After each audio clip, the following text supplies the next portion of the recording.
արձագանքեմ մի քանի պնդումների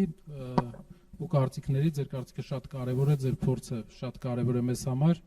եւ առաջի հարցը, առաջի մտահոգությունը, որ դուք ասեցիք, դա ստանդարտ օյլի օրինակը բերեցիք Թեդի Ռուզվելտի ժամանակ հայտնի հակամենաշնորհային ակտի հետ կապված իմ հիշելով պետության մասնակցությամբ եղավ հակամենաշնորհային process-ը, որի արդյունքում պետությունը ստիպեց բաժանել ու այս պահին նավթային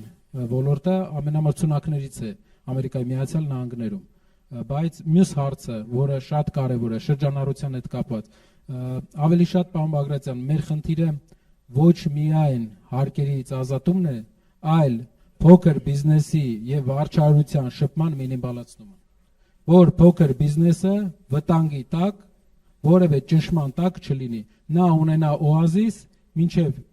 զարգանա, մինչեւ ունենա հնարավորություն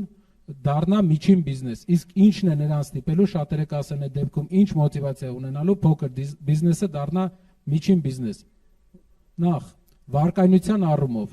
փոքր բիզնեսը ավելի դժվար է վարկերի հետ աշխատելու, վարկ վերցնելու, քան միջին բիզնեսը եւ զարգանալու։ Երկրորդը, եթե ընկերության շրջանառությունը աճում է,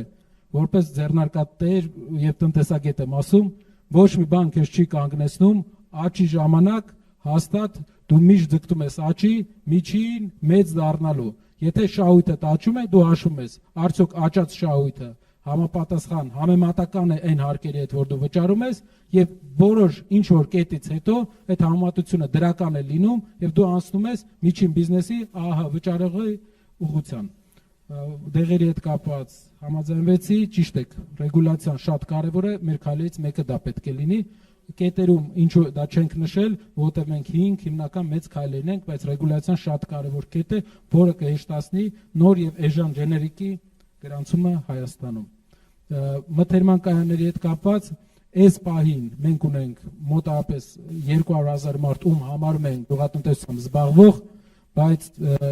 այդ մարդկանց վիճակը հաշվի առնելով մենք կարող ենք համարել նրանց զբաղվածությունը կիսատ, որովհետև նրանց ֆինանսական վիճակը բավարար չէ։ Այդ պարագայում մենք տեսնում ենք, որ մթերման կայանների կանխատեսելիությունը հիմնականում լուծելու է այդ մարդկանց կանխատեսելի եկամուտ ունենալու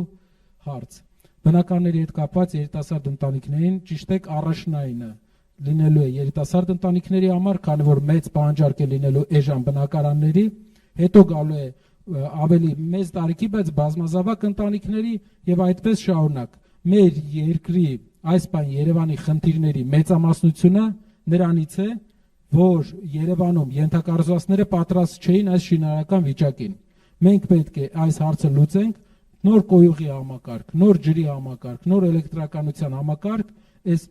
բնակարանների զոնայում, կանաչապատ տարածքներ, որպեսզի քաղաքը պատրաստ լինի զարգացման։ Շենք սարքելը դեռ քաղաքի զարգացում չէ, պետք է ընդհանուր էկոսիստեման զարգանա։ Շատ շնորհակալ եմ ձեր կարծիքի համար, ինձ համար մեծ պատիվ է, պարոն Բագրատյան։